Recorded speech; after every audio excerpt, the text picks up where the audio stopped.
1994년 4월 23일 일본 도쿄 이노카시라 공원. 벚꽃으로 유명한 이 아름다운 공원에서 한 청소부 아주머니가 쓰레기통에서 발견한 것은 사람의 발목이었습니다. 이것은 단순한 살인이 아니었습니다. 27조각으로 토막난 시신, 완전히 사라진 혈액, 의도적으로 훼손된 지문. 지금부터 들려드릴 이야기는 30년이 지난 지금도 해결되지 않은 충격적인 실화입니다.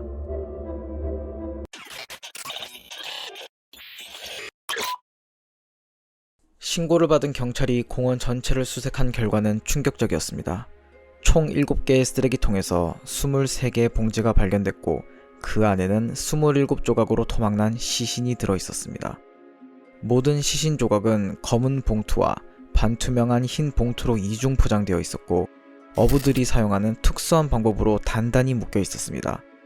그런데 발견된 시신은 전체 3분의 1에 불과한 약 20kg 뿐이었습니다.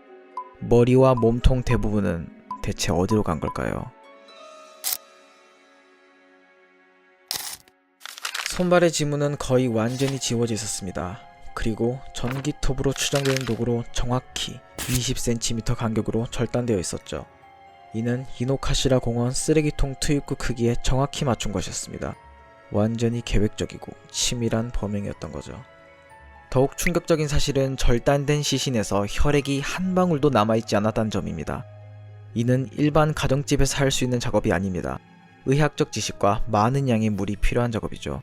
게다가 시신 절단 방식이 최소 3가지 이상이었다는 점에서 범인이 한 명이 아닌 복수의 공범이 있었을 가능성이 높다고 분석됐습니다. 피해자는 공원 근처에 살던 1급 건축사 카와무라 세이치 씨.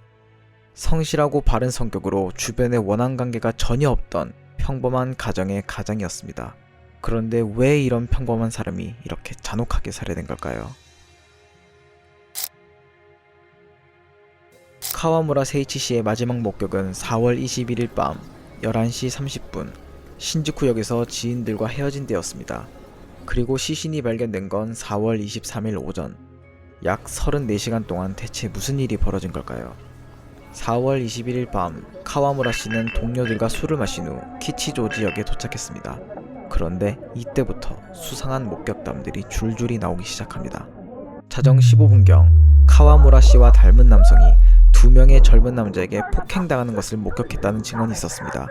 새벽 0시에서 1시 사이 카와무라 씨 자택 근처에서 비명 소리를 들었다는 주민들의 증언도 있었죠.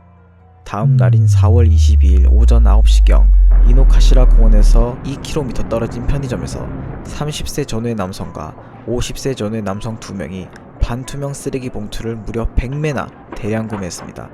그러면서 계속 주위를 두리번거리는 이상한 행동을 했다고 점장이 증언했죠. 그리고 4월 23일 새벽 4시경 이노카시라 공원에서 쓰레기 봉투를 들고 서성이던 수상한 남자 2명이 목격됐습니다. 공원 근처에 또 다른 2명의 남자도 있었다는 증언까지 있었습니다. 총 4명의 남자들, 이들이 모두 이 끔찍한 범행에 가담한 걸까요? 사건 발생 직후 일본 언론의 집중적인 관심을 받았지만 불과 3일 후인 4월 26일 나고야 공항에서 264명이 사망한 중화항공 140번 추락사고가 발생하면서 모든 언론의 관심이 그쪽으로 쏠렸습니다. 설상가상으로 11개월 후 옴진리 교회 도쿄 지하철 살인사건까지 터지면서 경시청에 설치된 수사본부가 해체되고 사건이 미타카 경찰서로 이관됐습니다. 연쇄적으로 터진 대형 사건들 때문에 이 끔찍한 살인사건은 뒷전으로 밀려난 겁니다. 결국 별다른 성과 없이 2009년 4월 23일 공소시효가 만료되어 영구 미제 사건으로 남게 됐습니다. 사건이 벌어진 지 21년이 지난 후 익명의 제보자 A씨가 일본 데일리 뉴스 온라인에서 충격적인 증언을 했습니다. 이 사건은 오인 살해일 수 있다. 먼저 당시 상황부터 살펴보겠습니다. 1994년 당시 일본의 번화가 곳곳에는 히피풍의 여행자로 위장한 외국인 노점상들이 급증하고 있었습니다. 그들 대부분은 특정 국가의 젊은이들로 병역을 앞둔 여가 시간을 이용해 전 세계를 여행하며 현지에서 임시 노점상으로 돈을 벌어 여행 경비를 충당하는 방식으로 지내고 있었다고 합니다.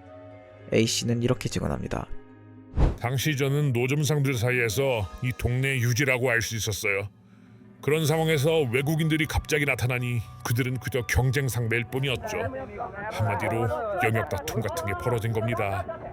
그 사람들은 규칙 같은 건 전부 무시하고 아무 데서나 장사를 시작했어요. 노점상이라고 해도 우리에게는 지켜야 할 규칙이 있거든요. 이에 따라 A씨는 그들을 자신들의 구역인 도심에서 몰아내기 위해 그 방면에 관계자들의 힘까지 빌렸다고 합니다. 하지만 그 과정에서 A씨는 한 가지 충격적인 사실을 깨닫게 됩니다. A씨가 단순한 노점상이라고 생각하고 몰아내려 했던 상대가 사실은 히피를 위장한 특수기관 소속의 공작원들이었다는 것입니다. 정보 수집이나 특수공작을 위해 신분을 위장하고 입국했던 프로들의 활동을 A씨가 우연히 방해하게 되는 실로 엄청난 일을 저질러버린 것이었습니다. 하지만 때는 이미 늦었습니다. 그들을 철저히 몰아내려 했던 A씨는 오히려 24시간 감시당하며 목숨을 위협받게 됐죠. 은밀한 행동이었을 텐데 정보가 새어나간 것 같았어요. 결국 그 방면의 사람들도 이 일에서 손을 떼버렸죠.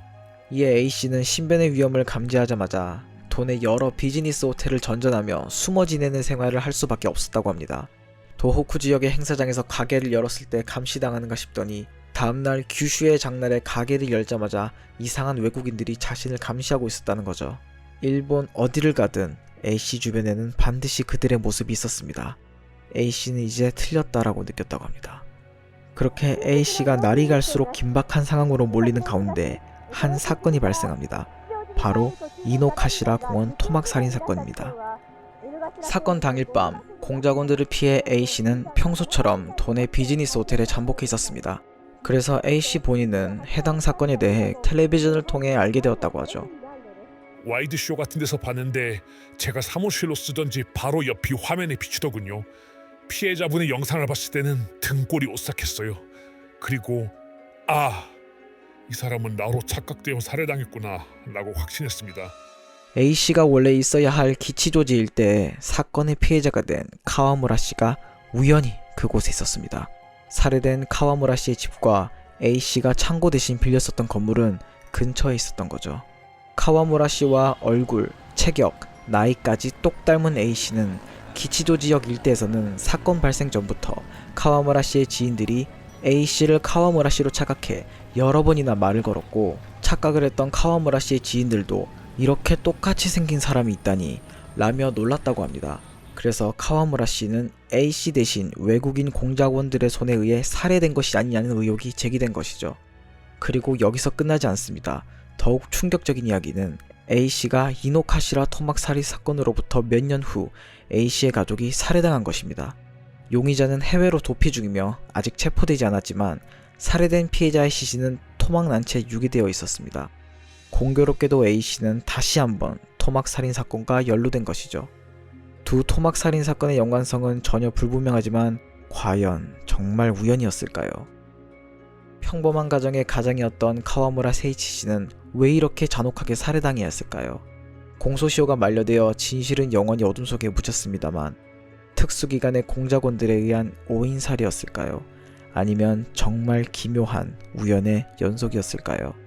우리는 그저 억울하게 목숨을 잃은 카와무라 씨의 명복을 빌 뿐입니다. 지금까지 샤니 사건 파일의 샤니였습니다. 감사합니다.